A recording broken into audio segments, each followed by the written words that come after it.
Mr. Pedrick se aclaró la garganta con más ímpetu que de costumbre. «Temo que mi problema les parezca muy sencillo», dijo en tono de disculpa. «Después de las sensacionales historias que acabo de escuchar, en el mío no hay derramamiento de sangre, pero a mí me parece un problemilla interesante e ingenioso, y por fortuna me hallo en posición de conocer la solución». «No será terriblemente legal, ¿verdad?», preguntó Joyce Ledbetter. «Me refiero a que no pretenderá abrumarnos con referencias a los artículos del código, y un sinfín del caso de tal versus cual en el año 1981 o algo parecido». Mr. Pedrick la miró fijamente por encima de las gafas. No, querida jovencita. No debe temer nada de eso. La historia que voy a contarles es bien sencilla y puede ser seguida por cualquier profano. Nada de retóricas jurídicas, dijo Miss Marple, amenazándole con una aguja de hacer punto. Desde luego que no, replicó Mr. Pedrick. Bien, yo no estoy tan segura, pero oigamos su historia. Hace referencia a un antiguo cliente mío, a quien llamaré Mr. Clodd. Simon Clodd. Era un hombre muy rico y vivía en una gran casa no muy lejos de aquí. Le mataron un hijo en la guerra, y este hijo había dejado una niñita. Su madre murió al nacer ella, y al fallecer su padre, se fue a vivir con su abuelo, que enseguida le cobró gran afecto. La pequeña Chris hacía lo que quería de su abuelo. Nunca he visto un hombre más dominado por una criatura, y no puedo describir su pena y desesperación cuando a los 11 años la niña contrajo una neumonía y falleció.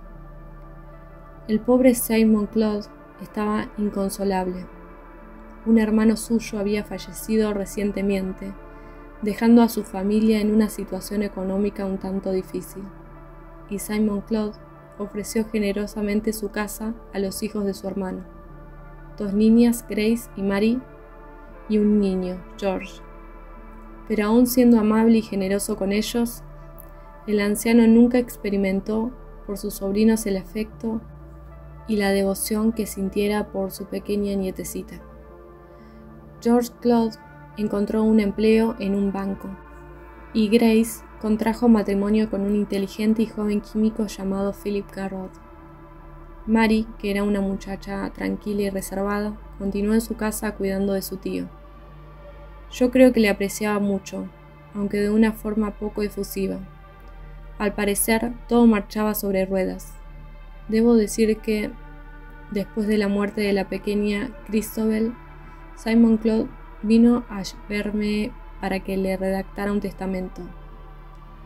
Según este último, toda su fortuna, que era considerable, debía ser repartida a partes iguales entre sus sobrinos, es decir, una tercera parte para cada uno. El tiempo pasó. Al encontrar un día casualmente a George Clodd, le pregunté por su tío, a quien no había visto desde hacía algún tiempo, y ante mi sorpresa, vi que su rostro se ensombrecía. «Ojalá pudiera usted hacer entrar en razón a tío Simon», me dijo dolido. Su apariencia honesta pero poco brillante parecía atormentada y preocupada. «El asunto del espiritismo se está poniendo mucho peor». «¿Qué asunto del espiritismo?», pregunté muy sorprendido. Entonces George me lo contó todo, que Mr. Clodd se había interesado poco a poco por el tema y que cuanto más lo estaba, había encontrado casualmente a una medium norteamericana, una tal Mrs. Eudice Sprague. Esta mujer, a quien George no vacilaba en calificar de estafadora de primera, había conseguido una gran ascendencia sobre Simon Clodd. Prácticamente estaba siempre en la casa, donde celebraba muchas sesiones en las que el espíritu de Christabel se manifestaba al crédulo abuelo. Debo confesar, antes de seguir adelante, que yo no soy de los que hablan del espiritismo con sarcasmo. Ya les he dicho que creo solo en la evidencia y pienso que, si somos totalmente imparciales, y sopesamos la evidencia en lo tocante al espiritismo, siempre encontraremos aspectos que no pueden atribuirse al fraude o ignorados a la ligera. Por lo tanto, les repito que sobre este particular ni creo ni dejo de creer. Hay ciertos testimonios que uno no se puede permitir ignorar. Por otro lado, también es cierto que el espiritismo conduce muy fácilmente al fraude y a la impostura. Y por todo lo que me dijo George Cloud, que aquella Mrs. Sprague, me convencí más y más de que Simon Cloud se hallaba en malas manos y que probablemente Mrs. Sprague era una impostora de la peor especie. El anciano, tan sagaz para los asuntos prácticos, estaba siendo fácilmente engañado en lo que se refería a su afecto por la nieta fallecida. A fuerzas de darle vueltas al problema en mi mente, empecé a sentirme muy intranquilo. Yo apreciaba a los jóvenes Claude, Mary y George, y comprendí que aquella Mrs. Sprague y su influencia sobre su tío podría acarrear complicaciones en el futuro. A la primera oportunidad que se me presentó busqué un pretexto para visitar a Simon Cloud. Encontré a Mrs. Sprague instalada en su casa como huésped de honor. En cuanto la vi, se confirmaron mis peores sospechas. Era una mujer robusta, de mediana edad, que vestía de un modo extravagante y no dejaba de decir cosas como nuestros seres queridos que han pasado a la otra vida y cosas por el estilo. Su esposo estaba también instalado en la casa. Mr. Absalom Sprague era un hombre delgado, de expresión melancólica y ojos de mirada extremadamente evasiva.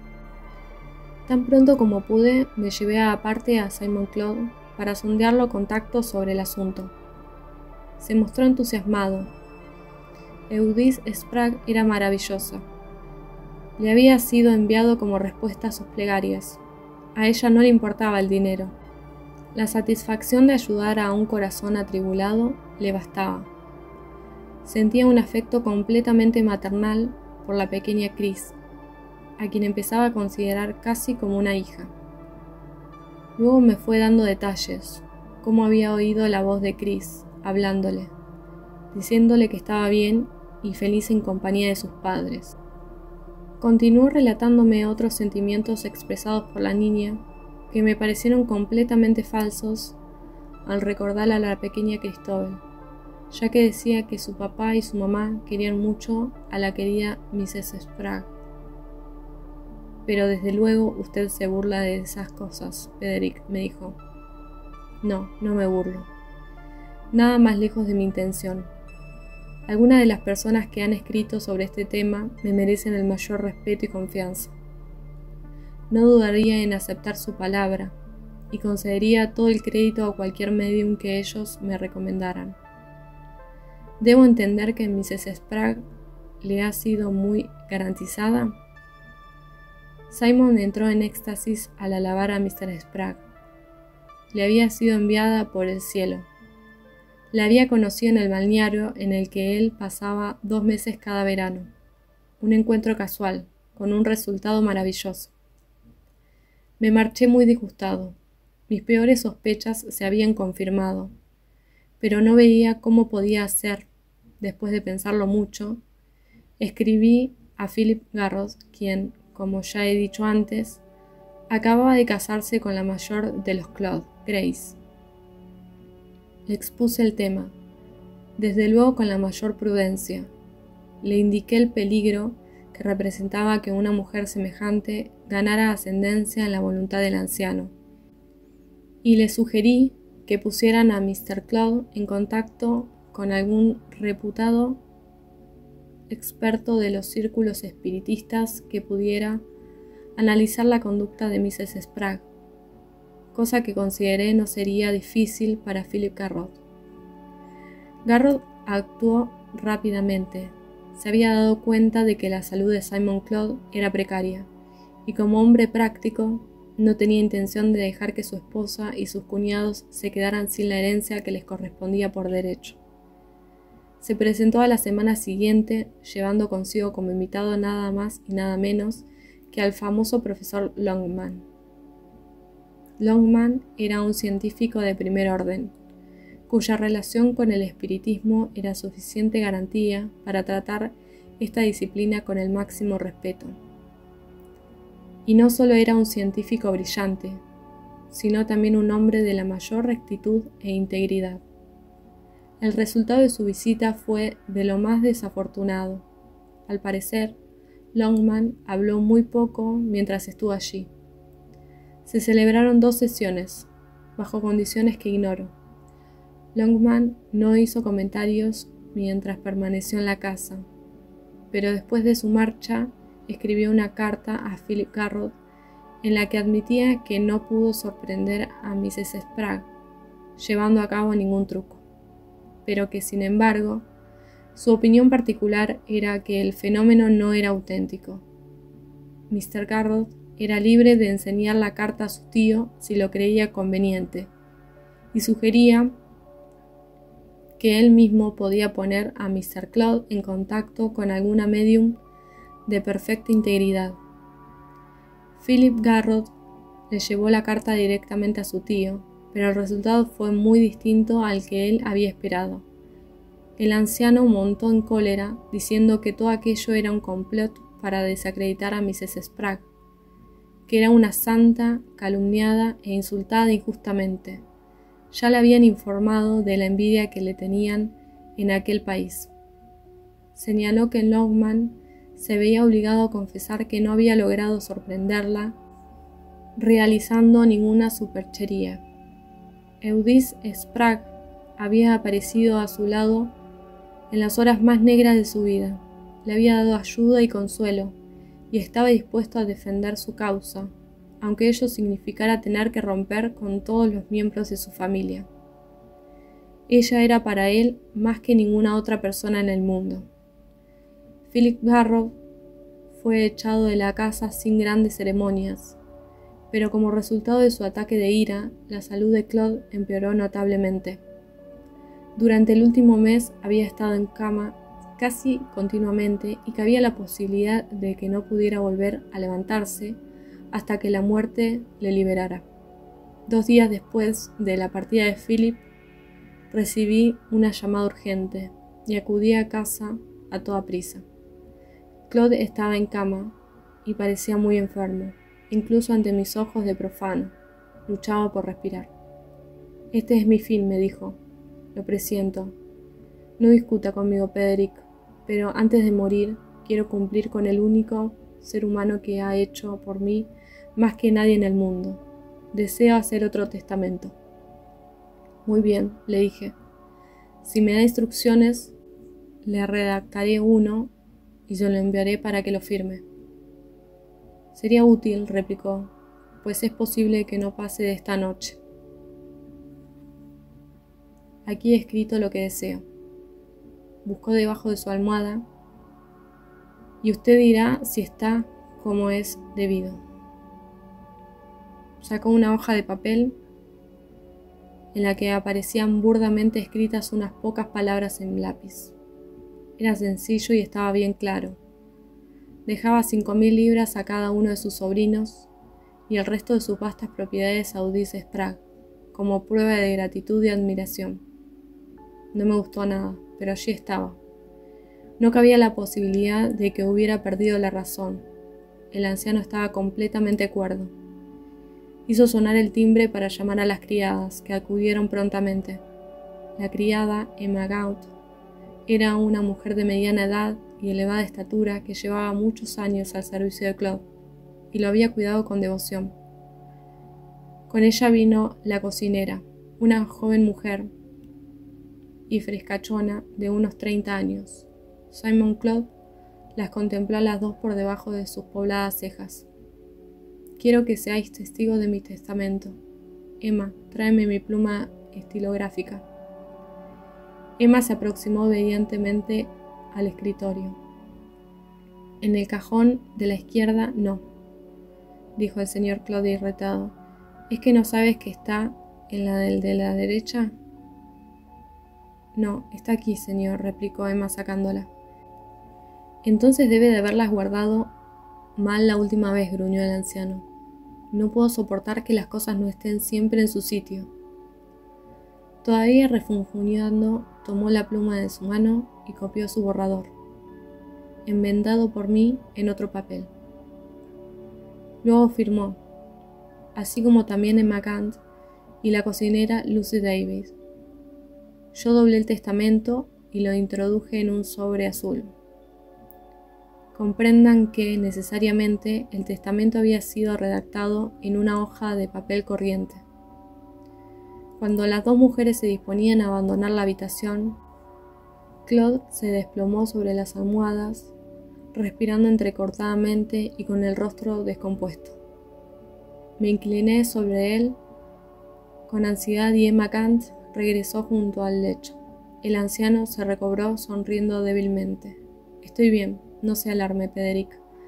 De todas formas, ahora que he hecho lo que deseaba, moriré más tranquilo. Emma Gant me miró inquisitivamente, como si me pidiera permiso para abandonar la habitación. Asentí para confirmárselo y salió, deteniéndose primero para recoger el sobre azul que yo había dejado caer al suelo a causa del sobresalto.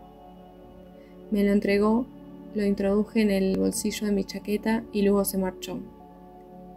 «Está usted molesto, Frederick», me dijo Simon Claude. «¿Está predispuesto en contra?» «Como todo el mundo». «No es cuestión de prejuicios», repliqué. «Mrs. Spragg puede ser todo lo que ella dice y no vería inconveniente en que le dejara un pequeño legado como recuerdo agradecido. Pero se lo digo con franqueza, Claude. Es una equivocación desheredar a los de su propia sangre por favorecer a una extraña». Y dicho esto, me volví para marcharme. Había hecho todo lo posible y demostrado mi protesta. Mary Claude salió del salón y se reunió conmigo en el recibidor. «Tomará el té antes de marcharse, ¿verdad? Pase usted, haga el favor», y me introdujo en el salón. En la chimenea ardía un alegre fuego y la estancia resultaba cómoda y acogedora. Me ayudó a quitarme el abrigo, y su hermano, que en ese momento entraba en la habitación, lo tomó en sus manos y lo dejó sobre una silla al otro extremo del salón. Y luego vino a sentarse junto al fuego, donde tomamos el té. Durante la comida había surgido una pregunta acerca de un asunto referente a la hacienda, y Simon Claude dijo que no quería que le molestaran con eso, y que dejara que George lo decidiera. George estaba algo inquieto por tener que confiar en su propio juicio, y después del té pasamos al despacho para que yo echara un vistazo a los papeles en cuestión. Mary Claude nos acompañó. Un cuarto de hora más tarde me dispuse a marcharme, y, recordando que había dejado mi abrigo en el salón, entré a buscarlo. El único ocupante de la habitación era Mr. Spragg, que estaba arrodillada junto a la silla donde estaba mi abrigo. Al parecer arreglaba innecesariamente la funda de cretona, y al verme entrar se levantó con el rostro sonrojado. «Esta funda no cae bien», se lamentó. «Dios mío, yo hubiera sabido hacerla mejor». Cogí mi abrigo y me lo puse. Al hacerlo, observé que el sobre que contenía el testamento se había salido del bolsillo y estaba en el suelo. Volví a meterlo en el bolsillo y tras despedirme me marché. Al llegar a mi despacho, le describiré mis siguientes actos con todo cuidado. Me quité el abrigo y saqué el testamento del bolsillo. Lo tenía en la mano cuando entró mi pasante. Alguien quería hablar conmigo por teléfono y la extensión de mi despacho no funcionaba. Por tanto, le acompañé al despacho contiguo y por espacio de 5 minutos estuve ocupado hablando por teléfono. Cuando terminé, encontré esperándome a mi pasante. «Mr. Spragg ha venido a verle, señor». Le he hecho pasar a su despacho. Encontré a Mr. Spragg sentado junto a mi mesa. Se puso de pie para saludarme de un modo muy obsequioso, y luego pronunció un largo discurso cuya principal intención parecía ser justificarse a sí mismo y a su esposa.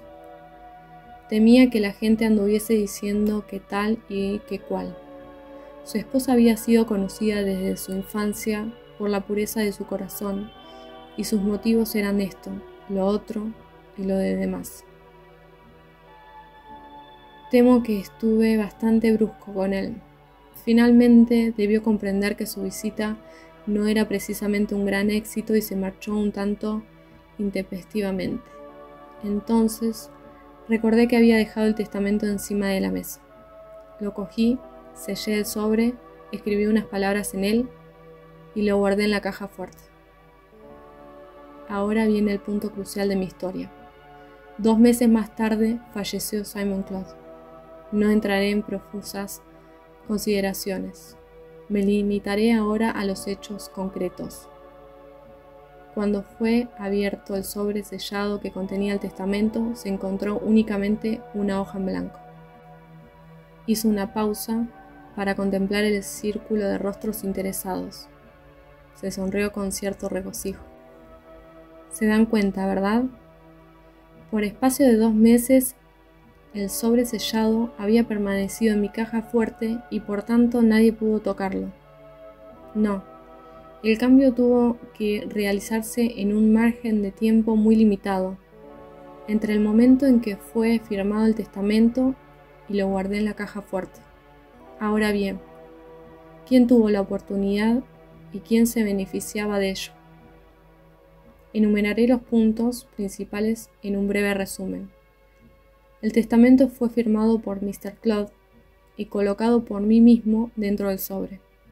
Mi abrigo fue recogido por Mary, quien se lo dio a George, al que no perdí de vista mientras lo colocaba en la silla. Durante el rato que yo permanecí en el despacho, Mrs. Eudice Spragg hubiera tenido tiempo de sobra para sacar el sobre del bolsillo de mi abrigo, leer su contenido y, a decir verdad, el hecho de encontrar el sobre en el suelo y no en el bolsillo pareciera indicar que así lo hizo. Pero ahora llegamos a un punto curioso. Ella tuvo la oportunidad de sustituirlo por una hoja en blanco, pero no motivo. El testamento fue hecho en su favor, y al sustituirlo por una hoja en blanco se privaba de la herencia que tanto había deseado alcanzar. Lo mismo se aplicaba a Mr. Spragg.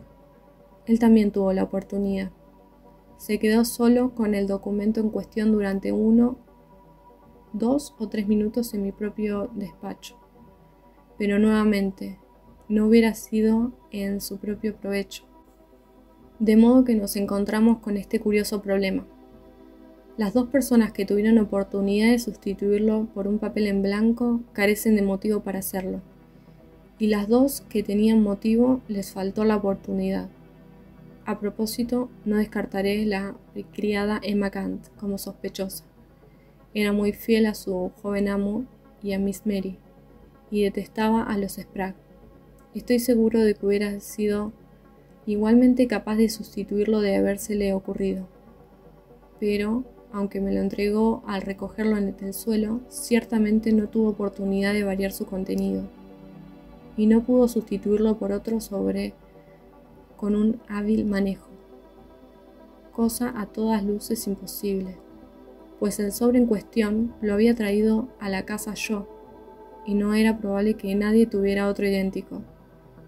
Mirá a todos los reunidos. Ahí tienen mi pequeño problema.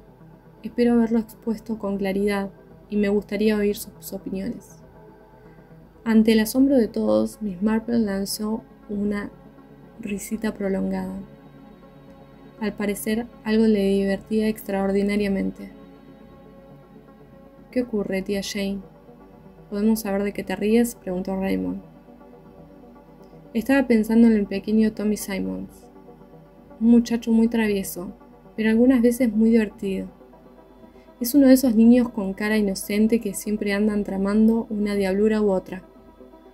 Recordaba que la semana pasada, en la escuela dominical, dijo: «Maestra, se dice la yema de los huevos es blanca, o la yema de los huevos son blancas». Y Miss Darnton explicó que todo el mundo diría la yema de los huevos son blancas, o la yema del huevo es blanca. Y el travieso Tommy replicó: «Bueno, yo diría que la yema del huevo es amarilla». Desde luego fue una diablura, y más antigua que las montañas, Yo la sabía desde pequeña. Muy divertido, querida tía Jane, dijo Raymond en tono amable. Pero sin duda no tiene nada que ver con la interesantísima historia que nos ha contado Mr. Pederick. Oh, sí que la tiene, replicó la señorita Miss Marple. Es una triquiñuela, lo mismo que la historia de Mr. Pederick. Y tan propia de un abogado. Ah, mi querido amigo, y movió la cabeza con aire reprobador. Me pregunto si sabe usted la solución realmente, dijo el abogado guiñándole un ojo. Miss Marple escribió unas palabras en un pedazo de papel y se lo entregó. Mr. Pederick lo desdobló y al leer que había escrito, la miró con admiración. Mi querida amiga, le dijo, ¿es que hay algo que usted no sepa? La conozco desde niña, contestó Miss Marple, y también la usé varias veces. Yo me siento desorientado, intervino Sir Henry. Estoy seguro de que Mr. Pederick se ha sacado de la manga algún truco jurídico. En absoluto, replicó el aludido, en absoluto. Es un problema perfectamente justo. No deben prestar atención a Miss Marple, que tiene un modo muy personal de ver las cosas. Deberíamos ser capaces de desentrañar la verdad, dijo Raymond West, un tanto molesto. Los hechos parecen bien sencillos. 5 personas tocaron ese sobre. Es evidente que los Sprague pudieron efectuar la sustitución, pero es igualmente manifiesto que no lo hicieron. Nos quedan otros 3. Ahora bien, considerando las maravillas que los prestidigitadores realizan para efectuar cualquier escamoteo ante nuestra vista, me parece que el papel pudo ser extraído del sobre por George Cloud y sustituido por otro mientras llevaba el abrigo al otro extremo de la habitación para guardarlo. Pues yo creo que fue la joven, replicó Joyce. La criada bajaría a toda prisa a decirle lo que estaba ocurriendo y conseguiría otro sobre azul que cambió por el otro. Sir Henry meneó la cabeza. No estoy de acuerdo con ninguno de los dos, dijo despacio. Los prestidigitadores hacen cosas semejantes, pero solo en las novelas y en el escenario. Serían imposibles en la vida real, especialmente ante la mirada experta de un hombre como mi amigo Pederick. Pero tengo una idea. Es solo una idea y nada más. Sabemos que el profesor Longman fue a hacerles una visita y que habló muy poco, y es razonable suponer que los Sprague estuvieron ansiosos de conocer el resultado de esta visita. Si Simon Cloud no les dijo lo que proyectaba, cosa muy probable, pudieron creer que había enviado a buscar a Mr. Pederick por un motivo muy distinto.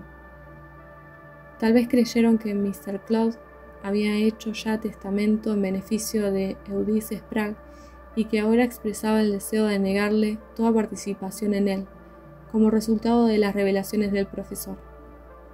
O cabe la alternativa, como dicen ustedes los abogados, de que Philip Garrod hubiera impresionado a su tío al exclamar los derechos de la propia sangre. En este caso, supongamos que Mrs. Sprague se dispusiera a efectuar la sustitución. La lleva a cabo, pero la entrada de Mr. Pederick en el momento crítico le impide leer el documento auténtico y se apresura a quemarlo por si el abogado descubriera su pérdida. Joyce meneó la cabeza con mucha determinación. No lo hubiera quemado nunca sin leerlo. La solución es bastante endeble, admitió Sir Henry. Supongo que Mr. Pederick no se encargaría de hacer de providencia. La sugerencia fue hecha en tono festivo, mas el abogado se incorporó con aire ofendido. Es un comentario del todo impropio, dijo con cierta aspereza. ¿Qué dice el doctor Pender?, preguntó Sir Henry. No puedo decir que tenga ideas claras. Yo creo que la sustitución pudo ser efectuada por Mrs. Sprague o su esposo por el motivo indicado por Sir Henry. Si ella no leyó el testamento hasta después de la marcha de Mr. Pederick, debió encontrarse en un dilema, pues no podía rectificar su intervención en el asunto.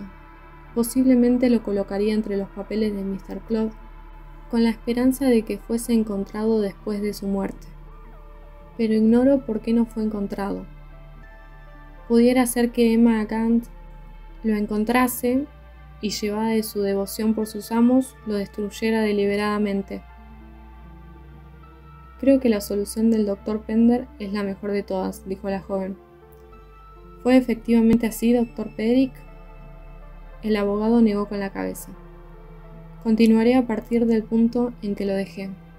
Yo estaba tan perplejo y despistado como todos ustedes, y no creo que hubiese adivinado nunca la verdad. Probablemente no lo habría hecho, pero me la hicieron ver, y de un modo muy inteligente. Cosa de un mes más tarde fui a cenar con Philip Garrott, y en el transcurso de nuestra sobremesa, él mencionó un caso muy interesante que acababa de llegar a su conocimiento. Me gustaría contárselo, Pederik, de un modo confidencial, por supuesto, me dijo. Desde luego, repliqué. Un amigo mío, que esperaba heredar de uno de sus parientes, sufrió una gran decepción al descubrir que su deudo tenía intención de beneficiar a una persona totalmente inmerecedora de ello. Mi amigo, según me temo, no es muy escrupuloso en sus métodos, y en la casa había una doncella fiel a los intereses de la que llamaremos parte legítima. Mi amigo le dio unas instrucciones bien sencillas. Le entregó una pluma estilográfica debidamente cargada que debía colocar en un cajón de su escritorio, pero no el que acostumbraba a guardarlo. Si su amo le pedía que atestiguara su firma de cualquier documento y le pedía que le trajera la pluma, ella no debía entregarle la suya sino aquella, que era un duplicado exacto. Eso era todo lo que tenía que hacer, y no le dio más detalles. Era una doncella fiel y cumplió sus instrucciones al pie de la letra. Se interrumpió para decirme: «Espero no estarle cansando con mi prolijidad, Pederik». «En absoluto», repliqué. «Me interesa muchísimo». Nuestros ojos se encontraron. «Desde luego, mi amigo le es completamente desconocido», dijo. «Completamente», le contesté. «Entonces, magnífico», replicó entusiasmado Philip Garrott. Hizo una pausa y sonrió. ¿Comprenden ahora? La pluma estaba cargada con lo que vulgarmente llamamos tinta invisible, una solución de almidón y agua a la que se le han añadido unas gotas de yodo. Produce un líquido azul oscuro, pero la escritura desaparece por completo a los 4 o 5 días. Miss Marple se rió por lo bajo. «Tinta invisible», dijo. «La conozco. Muchas veces he jugado con ella siendo niña». Y les miró a todos con rostro resplandeciente, deteniéndose para amenazar con el dedo a Mr. Pederik una vez más. «Pero, de todas maneras, es una triquiñuela, Mr. Pederik», le dijo, «muy propia de un abogado».